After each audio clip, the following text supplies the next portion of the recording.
Waiting to go live. All right. We are live. Welcome back to WMAC Now with your host, Chuck Stevenson, coming at you with our regular weekly show where we talk about, the latest in fight reviews or fight results, news, upcoming dates and announcements, all that good stuff. No.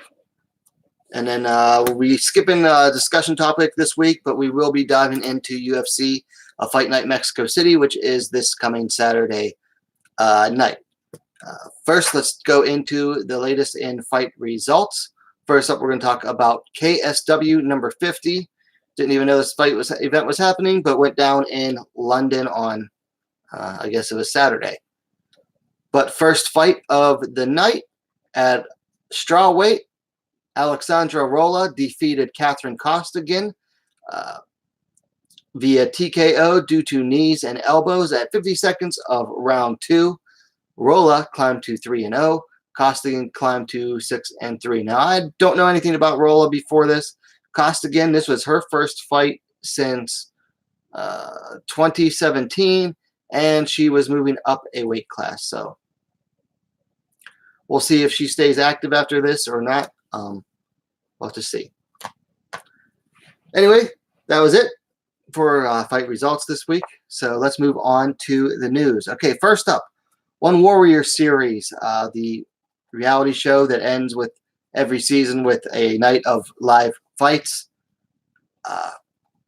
from one championship, released their lineup for October 5th. It's going to be live in Tokyo. Usually the live events take place in, Singapore. This time it's in Tokyo, getting ready for one century. And the theme for this one Warrior Series event is Japan versus the world. Both fights are going to be at 115 pounds, what one calls their atomweight division. First up is Satomi Takano, 13-11, taking on Soyul Kim, 3-1. So this is actually going to be a good test for Soyul Kim. Takano is very much a journeyman fighter. She loses to every good fighter she faces and some not so good fighters. So if Kim can get past Takano, then you can pretty much say that she's on her way to being a very good fighter. If Takano wins, then it's another fighter with a very lacking in experience win for her. Also at same weight, Yuko Suzuki 8-8 versus Adila Johanny 2-3. Now both of these fighters are coming off a loss. One opponent that these two have in common is Jiyeon Sa. Both of them faced her in One Warrior Series. Now Johanny is coming off a third round, I believe, TKO loss to Sa, whereas Suzuki is coming off a loss to, I forget. But before that, she choked out Sa in the first round, I believe, their fight. Next up, Invicta FC announced 6 official fights for Invicta 37. That's coming up on 4th October in Kansas City. Let me bring that up real quick here. I'll just bring up the entire card and read off the fights real quick.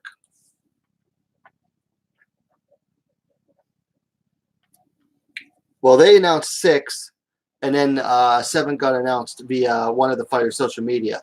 First up at flyweight, Kay Hansen 4-3, taking on Nicole Cagliari 4-1. Then you have Jordan Kaze making her debut, taking on Claire Guthrie, also making her debut, and that's at flyweight.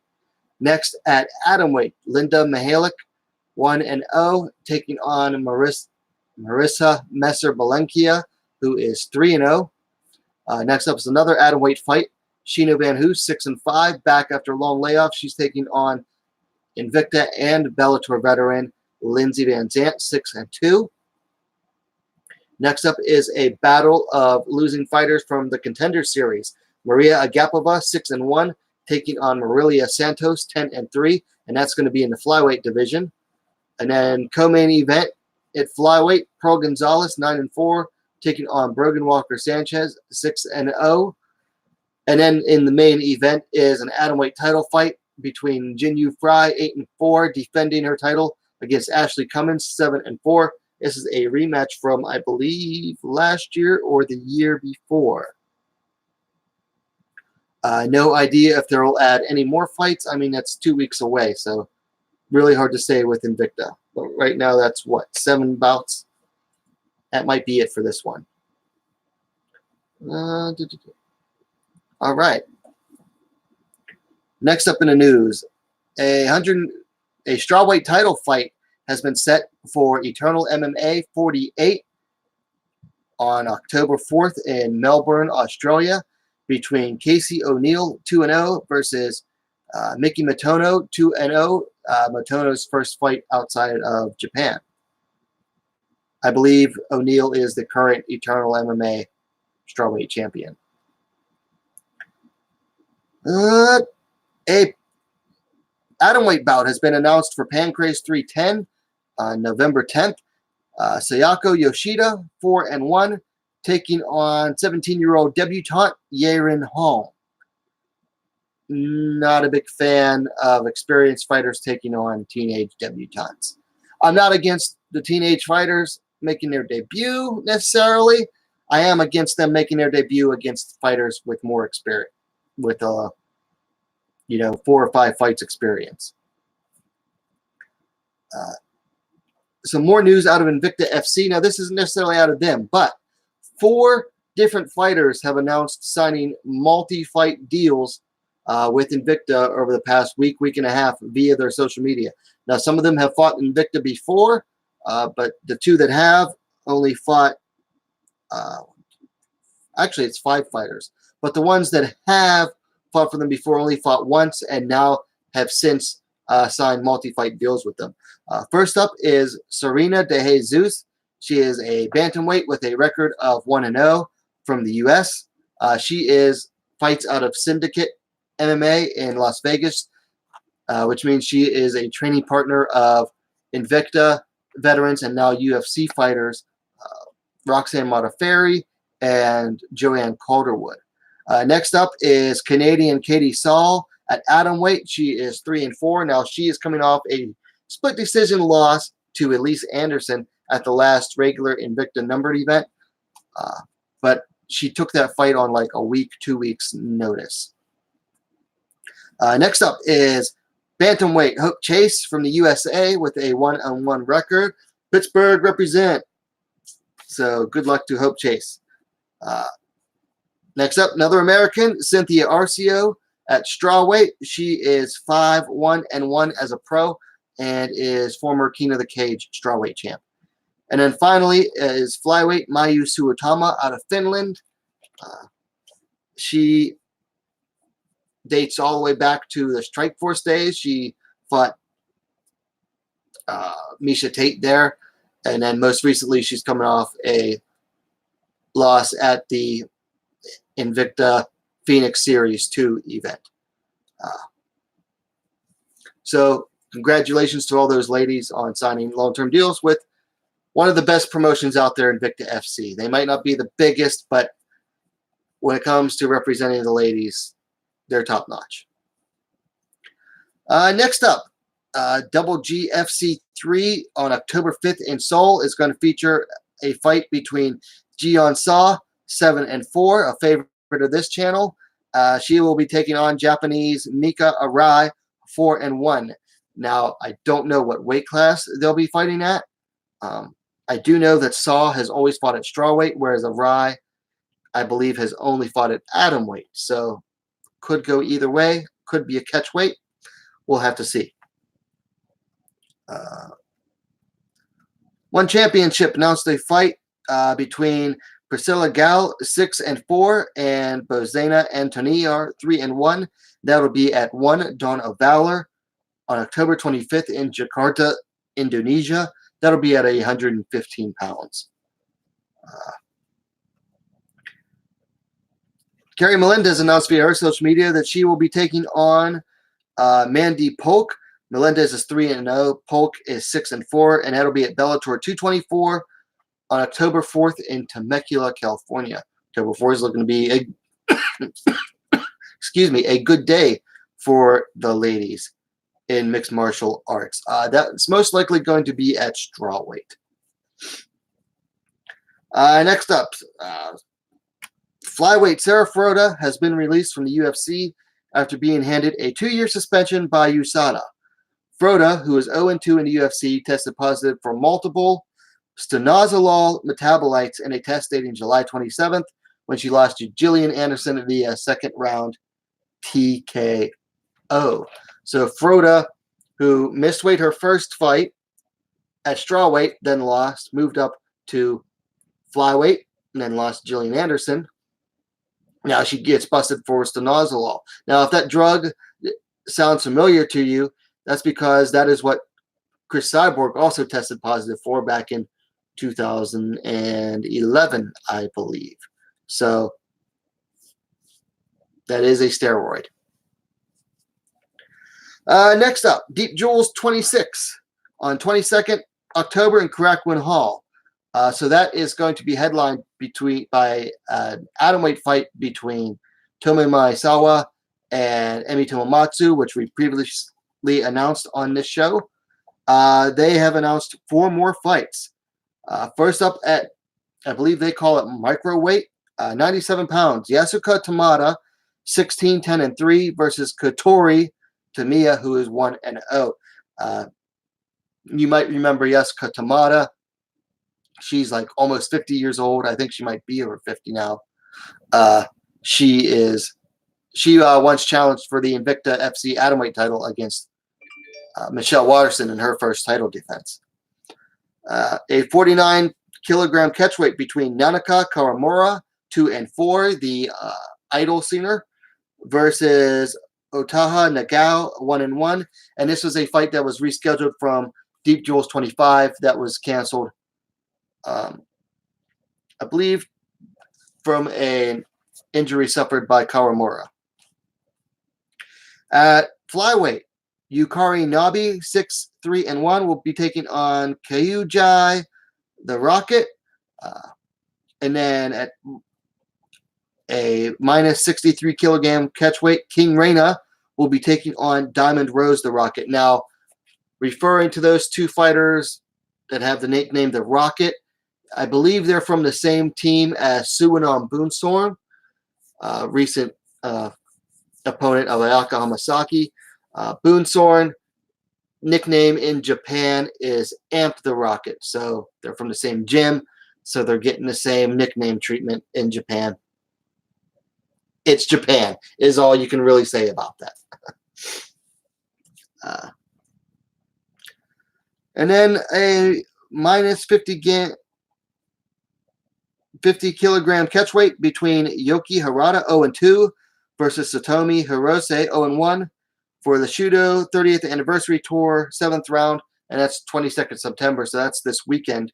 That's the second ladies' fight on that card. And then finally, in the news, Beck Rawlings, 7-8, versus Ilara Joanne, 8-4, has been set for Bellator 231, October 25th, and that's at the Mohegan Sun Arena in Uncasville, Connecticut. Rawlings recently coming off a couple of fights for Bare Knuckle Fighting Championship. Her contract ended with them, and Bellator signed her. So this fight should likely be at flyweight. Next up, little section I like to call the fuckery, or is it the fucking? We'll figure it out. It's basically the UFC rankings update. And the reason I like to call it the fucking is because very little do the rankings updates make sense in the UFC. Okay, there were no ladies fights in the UFC this past weekend. However, in the latest rankings update, dated Monday, September 16th, and they usually don't update till Tuesday. Well, they don't update the website till Tuesday.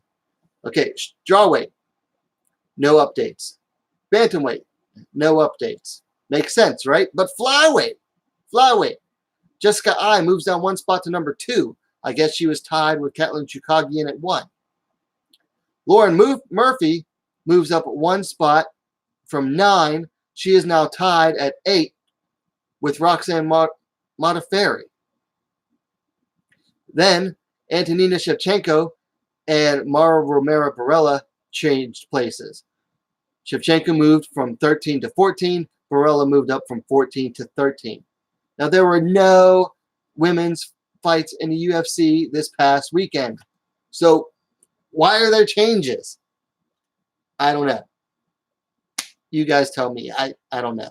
That's why it's called the fucking. Then we move on to a section I like to call Welcome to the Scene, where I welcome some of the newest named subscribers. This week, only one named subscriber, although we are very close to reaching our end of September subscriber goal. Anyway, Destabilized America, welcome to the scene. So you guys want to thank all the new subscribers, named and unnamed, for watching. Hopefully we'll keep growing. And then finally, we're going to move on to the upcoming events for this weekend. Biggest one being UFC Fight Night Mexico City. First up on Friday night, Combate Americas is having their event called Campeonato Mundial de Peso Ligero. And that's going to be in Mexicali, Mexico. I think they're just calling it Combate Mexicali, like they always do when they hold it there. Couple of ladies' fights scheduled. First up at atomweight, Laura Hizar, 1-0 of Mexico, is taking on Carla Almaguer, making her pro debut. And then at strawweight, Yahiro Romo, 5-3, taking on Yasmin Yargi, who is 3-0. Now, with Combate, you never know what fights are going to be on until fight night. And unfortunately, I think their deal with the Zone has ended, so I can't even watch the fights anymore. Their last event wasn't on the Zone, and I don't think this event is scheduled for this weekend either. So they must not be, what do you call it? Streaming through the Zone anymore. So that's kind of a shame. Hopefully the deal gets renewed. I'm not as big on Combate as I used to be, but I still like to watch the fights. Saturday, WWFC 15. This is going to take place in Kiev, Ukraine. Has two ladies title fights. First up, atomweight title fight between Elaine Leal, 7-6, taking on Aliona Rasohina, 11-4. Now, Rasohina has had one fight in the last 5 years. She fought last year in June, picking up a win over Samantha Jean-Francois at WWFC 11. Before that, she hadn't fought since 2014 when she picked up a pair of losses to Katya Kanpa and Sahi Ham in that order. But looking at her opponent, Elaine Leal, good lately, we're going to go ahead and pick Rasohina for the win, or Rasokina, as Topology is spelling it right now. And then co-main event, excuse me, a strawweight title fight between Magdalena Sormova, 9-1 from Czech Republic. She's defending her title against Svetlana Gutsic, 12-4. Now, this is a rematch from last year where Sormova won the title of Gutsic. You might remember Sormova from Invicta's Phoenix Rising 1. She defeated Kay Hansen in a co-main event. I'm going to pick Sormova to win this fight, to win this rematch as well, and defend her title. So we're going with Rasohina and Sormova at WWFC 15. Now we're going to skip ahead to Sunday. We'll leave the UFC for last. Shudo's 30th anniversary tour, 7th round at Korakuen Hall in Tokyo. Has two ladies fights. Now, Topology says that these are main tournament quarterfinals. I guess they either had other quarterfinals before this, or they will after this. I don't know. But the fight's taking place at 110 pounds, both of them. First up, Yoki Harada, 0-2 versus Satomi Hirose, 0-1. We're going to flip a coin on this one, okay? Drop one coin. All right. Harada, heads. Hirose, tails. Heads have it, so we're going with Harada. More experienced fighter. And then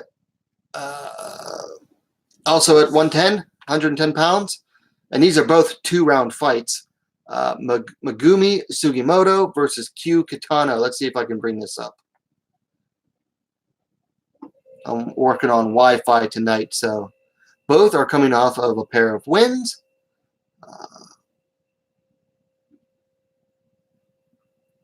Sugimoto win a unit decision over Yoki Harada, and Megumi Kagoshi before that. Neither of them looked very whereas Kitano's coming off a win over Satomi Hirose and Yoko Suzuki. Suzuki was 5-5 at the time. That was a year ago. I'm going with the slightly more experienced fighter, Kitano, to beat Sugimoto. So just mostly guesswork on these. I don't know these 4 ladies at all, unfortunately. Probably won't be able to watch these fights. Usually Shudo is on, what do you call it? Abima TV if you want to watch. You'll need a VPN, which I just canceled mine, trying to find a better VPN.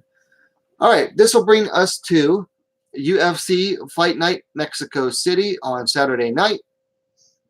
I believe the prelims start at 5 p.m. Eastern, according to Tapology. All right, first up at bantamweight, Sijara Eubanks, 4-3, is taking on Bethe Correia, 10-4-1. And I will be honest, I believe that this is Sarge's fight to lose here. Okay, Correia, she came in the UFC, looked really good. Looked good at first, but against subpar competition. And then since then has struggled off and on. Now, one thing she does well is she does actually listen to her corners up until she reaches the point where she just has a brain fart. She was actually beating Irene Aldana in her last fight, and then till she brain farted and allowed Aldana to get an armbar for the win. Eubanks is a better grappler. Both of them have not very good striking. But I expect Eubanks to win this fight. So we'll go with Sijara Eubanks. Next up at strawweight, Angela Hill, 9-7, taking on late notice replacement and UFC newcomer Ariane Carnelossi, 12-1-0. Now let's look at this matchup here. Angela Hill's on a bit of a tough streak, you know. She's coming off a loss to Yan Xiaonan. Had a win before that over Jodie Escobel. But before that, she had a submission loss to Randa Marcos. And then before that, lost a split decision to Courtney Casey. So none of those are necessarily easy fights. At least the losses aren't easy fights. Randa Marcos was kind of a bad loss. Looking at Carnelossi, she hasn't lost in quite a while. Her most recent fight was a win over Ketlin Souza, who was 8-1-0 at the time, via TKO from a body kick. That was 3 months ago at Future MMA in Brazil. Before that, she fought about 7 months before that, defeating Joyce Mara in Brazil via split decision. I don't know anything about Carnelossi. If she's halfway good, she should be able to beat Angela Hill, but I just don't know. We're going to go with Hill by decision. and that's a risky one there. But we'll go with a more familiar fighter. All right, which brings us to a bantamweight fight between Irene Aldana, 10-5, taking on newcomer Vanessa Melo, also a late replacement, who is also 10-5. Now Aldana is coming off a loss to Pennington, a split decision loss to Raquel Pennington, a little over a month ago, about 2 months really. Before that, she had 3 straight wins over Toledo Bernardo, Lucia Pudilova, and then Betch Correia, in that order. Melo, on the other hand, is riding at least a 5-fight win streak. She just beat Jan Finney a month and a half ago. Before that, she had a win over Mariana Moraes in Brazil. But then you go down her record. Dan Firmino, that's a nice win from a little bit ago. But let's see more of her record looks like.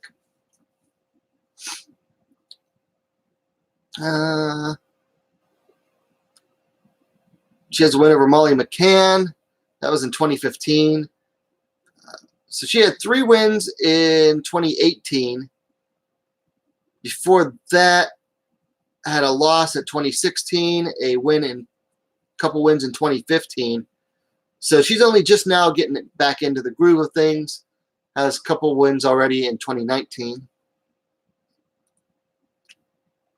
But I just don't know anything about most of the fighters she beat. I'm going to go with Aldana in this one.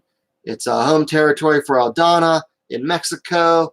She's been training up there in Mexico City for a while, so should have the altitude adjustment. If Melo has good takedowns, she can make it a long night for Aldana. But I'm going to go with Aldana. Again, we'll go with decision here. Which brings us to the co-main event of the evening. Strawweight. Carla Esparza, 14-6, taking on Alexa Grasso, 11-2. Now both are coming off a win. Esparza over, who did she beat? Verna Jandiroba about 4.5 months back. Before that, coming off a pair of losses to Claudia Gadelha and then Tatiana Suarez in succession. Those aren't bad losses, either of them. In fact, some people thought she beat Gadelha. Grasso coming off probably the best win of her career, or at least her UFC career. Carolina decision winner over Karolina Kowalkiewicz, in which she just straight out outclassed Kowalkiewicz. That was 3 months ago. Before that, coming off a loss last year to Tatiana Suarez. Before that, she had a split decision win over Marcos. And before that, lost a unanimous decision to Herrig. So since coming to the UFC, Grasso has split win, loss, win, loss, win. Hopefully she can make it to in a row. I'm a fan of both of these, okay? So we'll put that disclaimer up now. I like both of these fighters. Now, I did do a full preview on this, so if you get time before this weekend, please go check that video out. I picked Grasso. And in fact, I'll bring up my notes real quick here on why I picked Grasso.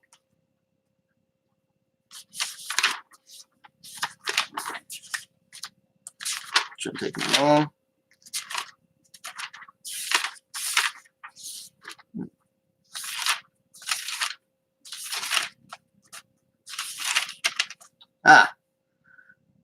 Yeah, she has a height and reach advantage. Its fight's going to be at elevation.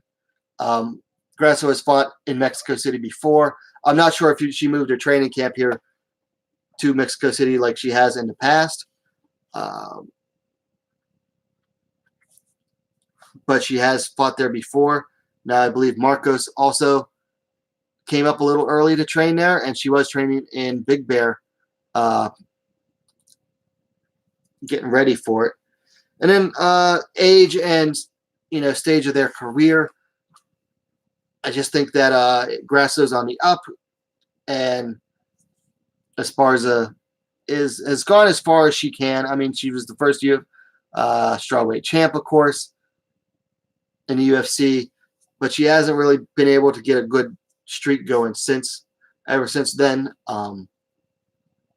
Struggled against most of the top girls she's fought. So yeah, I'm pretty confident in my pick with Alexa Grasso, especially if she's worked on her takedown defense. Now, if Esparza can get the takedown, Grasso's in for a long night, but that'll depend. But we're going to stick with Alexa Grasso for this. I don't see her getting a finish, so again, by decision. Long night of decisions for the ladies in the UFC, at least. Anyway, that's what I have. That's all I really have for tonight. Sorry, the chat wasn't working. Working my PC off of Wi-Fi tonight, unfortunately. Got home late tonight, so didn't have a time to really prepare everything properly other than my notes. So, in the meantime, let me know what you think. If you're watching this in playback, let me know what you think in the comments down below. Likes always appreciated. What are you waiting for? Subscribe to WMAC now, the best, fastest growing women's mixed martial arts dedicated platform on YouTube. Hit that bell for notifications, and we'll see you next time.